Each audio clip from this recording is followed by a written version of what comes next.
ना पीस करके ना ਲੱਤਾਂ ਦੇ ਗਰਦਨ ਦੇ ਪੀਸ ਕਰਕੇ ਤਾਂ ਟੋਬਾ ਕੱਢ ਕੇ ਨਾ ਕਮਰੇ ਦੇ ਵਿੱਚ ਉਹ ਕਮਰੇ ਦੇ ਵਿੱਚ ਉਹਨਾਂ ਦਫਨਾ ਕਰ।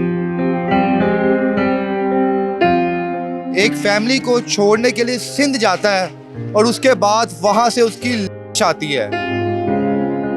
उसी शख्स के घर से बरामद होती है जो यहाँ से उन्हें लेके जाता है। ਦੂਰ ਜਾ ਕੇ ਜੰਗਲ ਦੇ ਵਿੱਚ ਉਹਨਾਂ ਮਾਰਿਆ। ਬਹੁਤ ਦੁੱਖ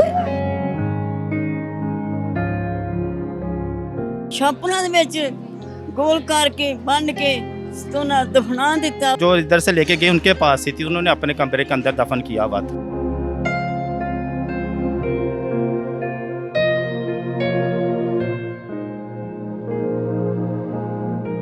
जी अस्सलाम वालेकुम नाज़रीन, मैं हूं आपका मेज़बान इर्तज़ा भट्ट। आज मैं इस वक्त सेंट मैरी कॉलोनी में मौजूद हूं गुलबर्ग में, और यहाँ पे फ़याज़ नामी नौजवान जो 2 बच्चों का बाप है, रेंट ए कार पे मुलाजमत करता था।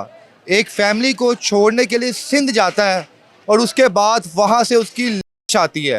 2 माह तक पता नहीं चलता कि फ़याज़ कहाँ पर है, और बिल आखिर पुलिस इनकी फैमिली को कॉल करती है और कहती है कि जनाब आपकी बाइक की जो है ढूंढ ली गई है।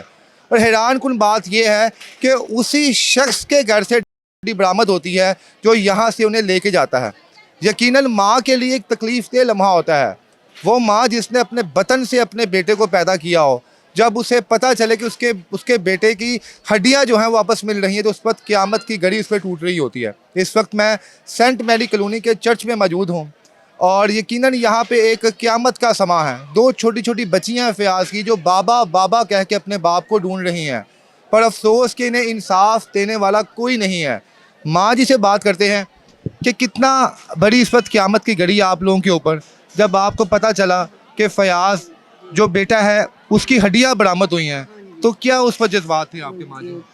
ਬਾਤ ਹੋਈਆਂ ਉਹਨਾਂ ਦੂਰ ਜਾ ਕੇ ਜੰਗਲ ਦੇ ਵਿੱਚ ਉਹਨਾਂ ਮਾਰਿਆ। ਬਹੁਤ ਕੀਤਾ ਨਾ ਉਹਨਾਂ, ਕਰ ਦਿੱਤਾ ਨਾ ਬੱਚੇ ਨੂੰ। ਬੱਚਿਆਂ ਦੇ ਬਾਪ ਸੀ, ਬੇਟੀਆਂ ਦਾ ਬਾਪ ਸੀ, ਆਪਣੀ ਬੀਵੀ ਦਾ ਸ਼ੋਰ ਸੀ। ਕੀ ਕਰ ਸਕਨੇ, ਇਹ ਤਾਂ ਉਹਨਾਂ ਦੀ ਮਰਜ਼ੀ ਨੇ। ਜਿੰਨਾ ਮਾਰ ਦਿੱਤਾ ਹੈਗਾ ਆ, ਹੱਡੀਆਂ ਮਿਲ ਗਈਆਂ ਨੇ, ਵਾਰਤ ਹੋ ਗਈਆਂ ਨੇ। ਬੱਚੇ ਜਾ ਕੇ ਲਿਆਏ ਨੇ, ਮੇਰੇ ਭਾਂਜੀ ਲੈ ਕੇ ਆਏ ਹੈਗੇ ਨੇ। ਹੈ ਦੇਖੋ ਕਿੰਨੇ ਹੌਸਲਾ ਹੈ, ਕਿੰਨਾ ਤਸੱਲੀ ਦੇ ਨਾਲ ਲੈ ਕੇ ਆਏ ਨੇ ਉਹਦੇ ਭਾਈ ਨੂੰ, ਵੀ ਅਸੀਂ ਸਾਨੂੰ ਹੱਡੀਆਂ ਵੀ ਮਿਲ ਜਾਂਦੀਆਂ ਤਾਂ ਅਸੀਂ ਆਪਣੇ ਭਾਈ ਆਪਦੇ ਨੂੰ ਅਸੀਂ ਲਿਆ ਕੇ ਦਫਨ ਕਰ ਲਵਾਂ। ਅਸੀਂ ਆਪਦੇ ਹੱਥਾਂ ਨਾਲ ਕਰਾਂਦੇ ਕਿ 2 ਮਹੀਨੇ ਤੱਕ ਤੁਹਾਨੂੰ ਦੱਸਿਆ ਹੀ ਨਹੀਂ ਗਿਆ ਕਿ ਤੁਹਾਡੇ ਬੱਚੇ ਦੀ ਕਿੱਧਰ ਪਈ ਹੈ, ਕਿੱਥੇ ਨਹੀਂ ਪਈ ਹੋਈ। ਕਿਸ ਤਰ੍ਹਾਂ ਤੁਸੀਂ ਇਹ 2 ਮਹੀਨੇ ਦਾ ਵਕਤ ਗੁਜ਼ਾਰਿਆ? ਬਸ ਇੰਝ ਹੀ ਹੈ ਨਾ, ਅੱਜ ਮਿਲ ਜਾਂਦਾ, ਅੱਜ ਮਿਲ ਜਾਂਦਾ, ਕਿਤੇ ਗਿਆ ਆ ਜਿਹਦਾ ਘਰ ਇਸ ਤਰ੍ਹਾਂ ਹੋਇਆ ਆ ਨਾ। ਤੇ ਇਸ ਕਰਕੇ 2 ਮਹੀਨਿਆਂ ਬਾਅਦ ਹੁਣ 3ਰਾ ਮਹੀਨਾ ਚੜ ਚੱਲਾ ਸੀ, ਤੇ ਹੁਣ ਬੱਚਾ ਲੱਭਾ ਹੈਗਾ ਆ। ਤੁਸੀਂ ਇੱਕ ਮਾਂ ਦਾ ਦਿਲ ਰੱਖਦੇ ਹੋ। ਜਿਸ ਟਾਈਮ ਤੁਸੀਂ ਉਹ ਵੇਖੀ ਹੈ, ਉਸ ਵਕਤ ਕੀ ਸਮਾਂ ਸੀ ਕਿ ਜਿਸਮ ਤੇ ਕੋਈ ਚੀਜ਼ ਬਾਕੀ ਹੈ ਸੀ ਕਿ ਸਿਰਫ ਹੱਡੀਆਂ ਸਨ? ਨਹੀਂ, ਕੁਛ ਵੀ ਨਹੀਂ ਸੀ, ਹੈ ਹੱਡੀਆਂ ਹੀ ਹੱਡੀਆਂ ਸੀ ਬਸ। ਤੇ ਛਾਪਣਾ ਦੇ ਵਿੱਚ ਗੋਲ ਕਰਕੇ ਬੰਨ ਕੇ ਉਹਨਾਂ ਦਫਨਾ ਦਿੱਤਾ, ਉਹਦੇ ਕਮਰੇ ਦੇ ਵਿੱਚ ਉਹਨਾਂ ਦਫਨਾ ਦਿੱਤਾ ਉਹਨਾਂ। ਫਿਰ ਇਹਨਾਂ ਆਸਤਾ ਪਤਾ ਲੱਗਾ ਆ, ਹੁਣ ਜਾ ਕੇ ਆਪਣੇ ਭਾਈ ਕੋਲ ਲੈ ਆਏ ਨੇ ਬੱਚੇ। ਜਿਸ ਟਾਈਮ ਇੱਧਰ ਆਏ ਹੋ, ਨਵਾਸੇ ਨਵਾਸੀਆਂ ਨੂੰ ਦੇਖਿਆ ਹੈ, ਬਹੁਤ ਦੁੱਖ ਹੈ, ਅਸੀਂ ਵੇਖ ਨਹੀਂ ਸਕਦੇ। ਮੇਰੇ ਭਾਂਜੀ ਨੇ, ਮੇਰੀ ਭੈਣਾਂ ਸੀ ਮੇਰੇ ਤੋਂ ਛੋਟੀ ਸੀ, ਉਹ ਬਹੁਤ ਹੋ ਗਈ ਹੈਗੀ ਹੈ। ਅਸੀਂ ਕਿਸ ਤਰ੍ਹਾਂ ਇਹਨਾਂ ਨੂੰ ਦੇਖੀਏ, ਕਿਸ ਤਰ੍ਹਾਂ ਇਹਨਾਂ ਨੂੰ ਤਸੱਲੀ ਦਈਏ? ਬੱਚੀਆਂ ਨੇ, ਉਹ ਸਾਡੀ ਬਹੂ ਹੈ, ਉਹ ਵੀ ਬੱਚੀ ਤੁਹਾਡੇ ਸਾਹਮਣੇ, ਕਿੰਨੇ ਕੁ ਦੀ ਉਮਰ ਹੈਗੀ ਹੈ। ਛੋਟੀ ਛੋਟੀ ਮੈਂ ਬੇਟੀਆਂ ਫ਼याज़ ਸਾਹਿਬ ਦੀਆਂ ਵੇਖੀਆਂ, ਇੱਕ 6 ਸਾਲ ਦੀ ਬੇਟੀ ਹੈ, ਇੱਕ 8 ਸਾਲ ਦੀ ਹੈ। ਇਹਨਾਂ ਦਾ ਕੌਣ ਵਾਰਸ ਬਣੇਗਾ ਹੁਣ? ਬਣੇਗਾ ਅੱਜ ਭੈਣ ਭਾਈਆਂ ਦੀ ਤੇ ਆਪਣਾ ਮਸਾ ਕਰਨ ਨੂੰ ਤਾਂ ਕਰਦੇ ਨੇ, ਪਰ ਨਹੀਂ ਬਾਪ ਹੀ ਹੁੰਦੇ ਨੇ। ਉਹ ਬਾਪ ਫ਼याज़ ਜਿਹੜਾ ਜਾਂਦਾ ਹੈ ਸਿੰਧ ਜਾਂਦਾ ਹੈ, ਸਿੰਧ ਸ਼ਹਿਰ ਜਾਂਦਾ ਹੈ। ਹਾਂਜੀ, ਉੱਥੇ ਜਾ ਰਿਹਾ। ਉਸ ਤੋਂ ਬਾਅਦ ਰਾਬਤਾ ਨਹੀਂ ਕਰਦੇ, ਪੁੱਛਦੇ ਨਹੀਂ? ਉਹ ਤੁਹਾਨੂੰ ਕਿੰਨੀ ਦੇਰ ਬਾਅਦ ਪਤਾ ਚੱਲਦਾ ਕਿ ਤੁਹਾਡਾ ਬੇਟਾ ਜਿਹੜਾ ਉੱਥੋਂ ਅਗਵਾ ਹੋ ਚੁੱਕਿਆ ਹੋਇਆ ਹੈ? ਉਹ ਬਹੁਤ ਦੇਰ ਬਾਅਦ ਪਤਾ ਚੱਲਿਆ ਹੈਗਾ ਆ ਨਾ। ਇਹੋ ਢੂੰਡਦੇ ਲੱਭਦੇ ਸੀ ਵੀ ਸਾਨੂੰ ਮਿਲ ਜਾਏਗਾ, ਸਾਡਾ ਭਾਈ ਮਿਲ ਜਾਵੇਗਾ। ਤੇ ਨਹੀਂ ਨਾ, ਹੁਣ ਪਤਾ ਨਹੀਂ ਕਿਸ ਤਰ੍ਹਾਂ ਪਤਾ ਚੱਲਿਆ ਹੈਗਾ। ਮੈਂ ਤਾਂ ਸ਼ਹਿਰ ਰਹਿੰਦੀ ਉੱਥੇ ਸੁੱਤੇ ਰਹਿੰਦੀ, ਮੈਂ ਇੱਥੇ ਨਹੀਂ ਸਾਂ ਹੈਗੀ। ਹੁਣ ਵੀ ਪਤਾ ਲੱਗਾ ਆ ਵੀ ਹੁਣ ਉਹਨਾਂ ਨੂੰ ਮਿਲ ਗਿਆ ਹੈਗਾ, ਰਾਤੀ पता ਚੱਲਿਆ ਹੈਗਾ ना बच्चों मेरे बेटे ने फोन आया। आप क्या कहेंगे कि ये तो कहा जाता है कि पाकिस्तान में हर जो भी मज़हब से रिलेटेड लोग रहते हैं उनको जो है बराबर इंसाफ दिया जाता है। क्रिश्चियन कम्युनिटी से आप लोग बिलोंग करते हैं और 2 माह तक माँ जी बता रही हैं कि आप बेटे को ढूंढते रही अपने और किसी ने कोई खबर नहीं दी आपको? पुलिस ने कितना ताउन किया आपके साथ? पुलिस शुरू शुरू में तो तावन बिल्कुल नहीं कर रही थी, तब आन के पुलिस ने तावन किया है तो ये हमें मिली है। जब आप तो माँ जी ने तो वो चीज़ें नहीं देखी होंगी क्योंकि उनका वो दिल नाजुक है, आपने जब देखा है अपने भाई को उस वक्त उनकी क्या हालत थी जिस्म की? वो बॉक्स के अंदर ही था, नहीं देख सके हम। भाई ने बोला भी देखने वाली हालत ही नहीं है।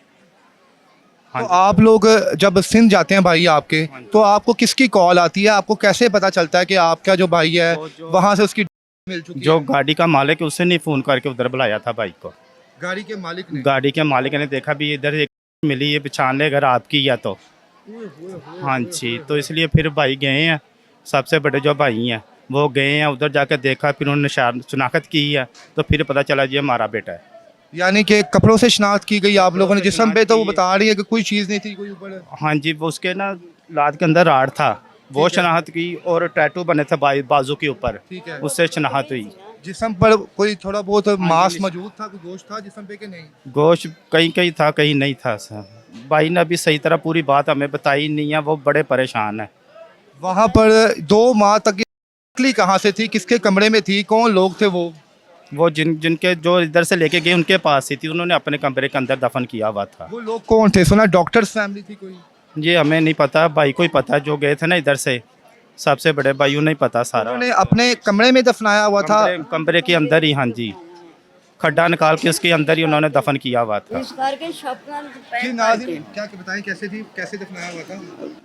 ਉਹਨਾਂ ਨਾ ਪੀਸ ਕਰਕੇ ਨਾ ਲੱਤਾਂ ਦੇ ਗਰਦਨ ਦੇ ਪੀਸ ਕਰਕੇ ਤਾਂ ਟੋਬਾ ਕੱਢ ਕੇ ਨਾ ਕਮਰੇ ਦੇ ਵਿੱਚ ਉਹ ਕਮਰੇ ਦੇ ਵਿੱਚ ਉਹਨਾਂ ਦਫਨਾ ਕਰ ਦਿੱਤਾ ਨਾ। नाज़रीन, बड़ी दर्दनाक कहानी है ये, इसे हम किस तरह एक्सप्लेन करें, समझ से बाला तर है। माँ जी बता रही हैं कि यहाँ से जाता है मेरा बेटा और बाकायदा तौर पे एक सवारी आती है जो कहती है हमने सिंध जाना है, और वहाँ पर जाके हमारे बच्चे का, इनके भाई का नंबर बंद हो जाता है। थोड़ी तफ्तीश होती है कि कहाँ पे गया इनका भाई। जब ढूंढने की कोशिश करते हैं तो पुलिस भी इनके साथ कोऑपरेट नहीं करती। बिल आखिर जो इस गाड़ी का मालिक था जहाँ पे इनका भाई काम करता है, वो कहता है जनाब आप सिंध आ जाएँ, यहाँ पर एक एरिया में शनाख्त करें आके, नहीं आपकी तो नहीं है। और ये जब वहाँ पर जाके शनाख्त करते हैं तो पता चलता है कि ये इनके बेटे की ही है। उस वक्त जिस्म जो था वो हड्डियों का एक ढांचा बन चुका था, कहीं कहीं जिस्म पर गोश्त था।